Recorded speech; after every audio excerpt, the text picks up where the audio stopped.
The first step to understanding rational expressions is inverse variation. Recall that y varies directly with x means that y equals k times x for some constant k, which is not 0. So this is direct variation. Now we say that y varies inversely with x if y can be written as k divided by x for some constant k. Another way we can write this is x times y equals k. Take the example where k equals 12. Let's try to graph this and see what it looks like. First of all, 3 times 4 is equal to 12, so we can plot the point 3, 4 on our graph. So if x is 3 and y is 4, it's about here. And similarly, 4, 3 is also on this graph, since x and y can be interchanged. Another two numbers that multiply to 12 are 2 and 6. So we can plot points about here and there. And then 12 and 1 also multiply to 12. That would be a bit past the graph like this. So if we connect these points, we get a curve that looks like this. Now let's look at the negative side of the curve.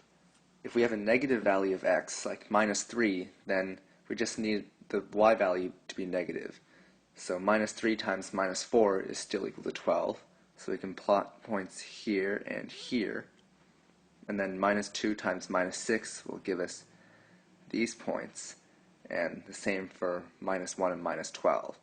So it'll be a mirror image on this side.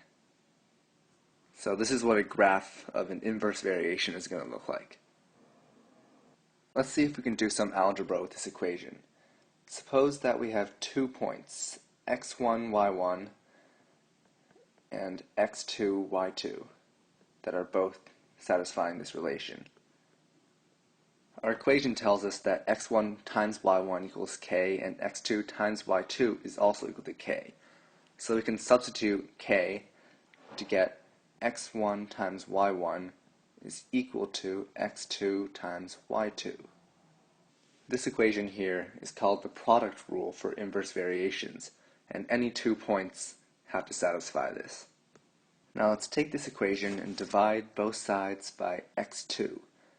Then we'll get x1, y1 divided by x2 equals y2, since the x2 on the right side will cancel.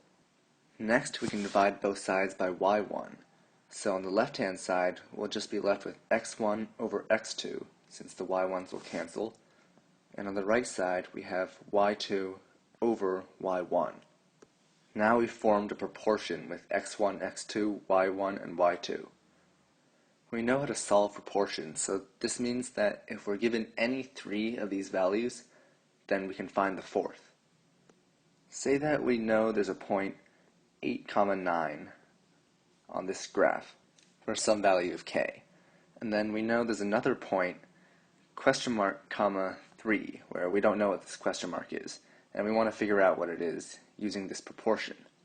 Then we can say x1 is equal to 8, x2 is question mark, let's just call this x. Then we have 8 over x equals 3 over 9, since y2 here will be 3 and y1 will be 9. Now we can solve this proportion. 3 over 9 is just 1/3. So if we multiply both sides by x, we get 8 is equal to x over 3. And then multiplying both sides by 3, we have x equals 24, 3 times 8.